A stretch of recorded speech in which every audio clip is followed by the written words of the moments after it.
My name's Jason Jarrett. I'm an exercise scientist and an exercise physiologist. Every injury is unique and every fitness goal is unique. Work with me and you'll get the professional direction you need with your situation.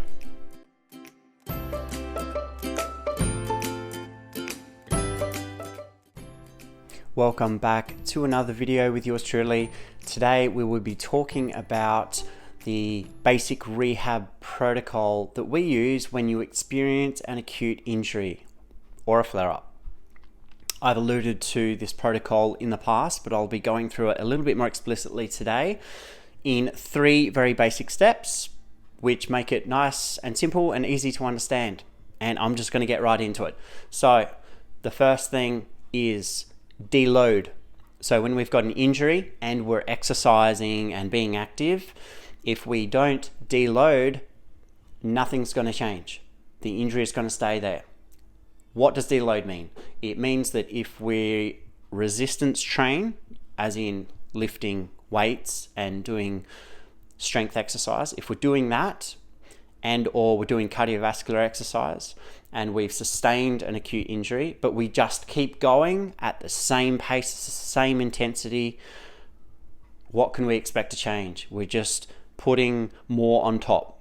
So if we've experienced a niggle or what could be classified as an injury, we need to pull back a notch. We don't have to completely stop, and in fact it's better that we don't, but we just need to pull back a little bit. So that's the first step, and I spoke about this in my more recent video about deloading and just not going gung-ho too quickly, too soon, too fast, too much. Pull back, you're going to injure yourself.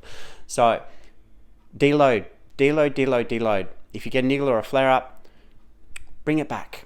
Deload. Just do less weight, do less cardio. Back. Just bring it back until it doesn't hurt so much. Do that for a while. That's the first step, deloading. Now, the next step, we can do this at the same time concurrently, or we can do it after a period of deloading. Mobilization. Often, an injury or a niggle can occur as a result of a lack of mobility or possibly even a type of a strength imbalance.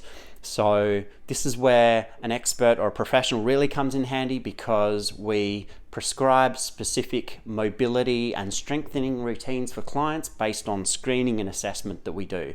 So we might take you through a bunch of exercises, we might screen you, we might push and pull on you to see what moves and how it moves and how funky it is.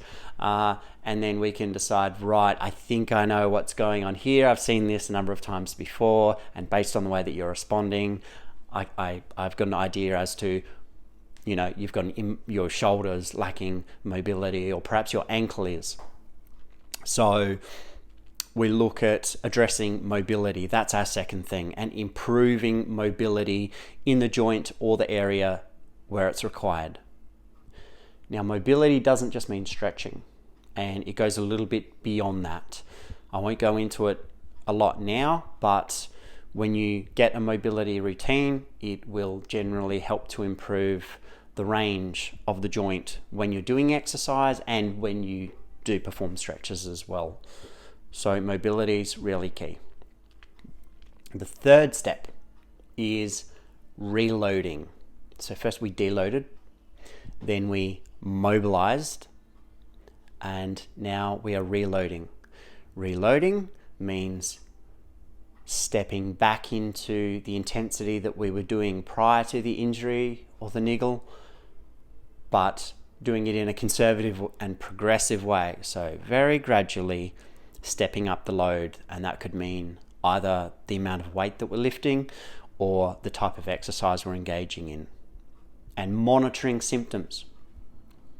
It's really important during this process, even not during this process, just if you're completely healthy and you're lifting weights and you're exercising, this is important too, of course. But more so during this 3-step process, it's important that during the exercise, you're not getting pain of more than about a 3 out of 10. Refer to my video on chronic and acute pain, and the pain scale is in there.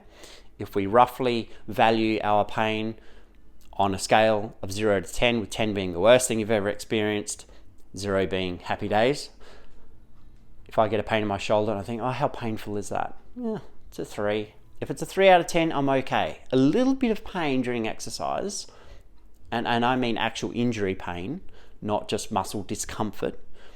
A little bit of pain is okay. You can get a 2 or a 3 out of 10 for pain, and it's generally okay. I'm talking for a generally here, of course. Okay, so there are some conditions where there's exceptions, where you might not want any pain, and other things where you might be able to experience a bit more. Generally, with an acute injury or flare up, after you've rested it and done rest, ice, compression, elevation, and everything's settled, a little bit of pain is okay, as long as it's moderate. So that's where we're at. So we've got to monitor our injuries. We need to listen to our body and not just push through. We need to not have this mentality of just pushing through. So you've got a 3-step process there, guys. I hope that helps. The reloading is really crucial, because if you reload again too quickly, you're just going to go back to step 1, where you're going to have to deload. So we don't want to re-injure. Be conservative, progress steadily and slowly, and I'm confident you'll get to where you want to go. So that's all for this video. Please be sure to subscribe and like this video if you found it useful. Comment in the comments below. Feel free to reach out to me via chat in YouTube or on the Facebook site, and the Facebook link is below in the description as well. And I look forward to talking with you.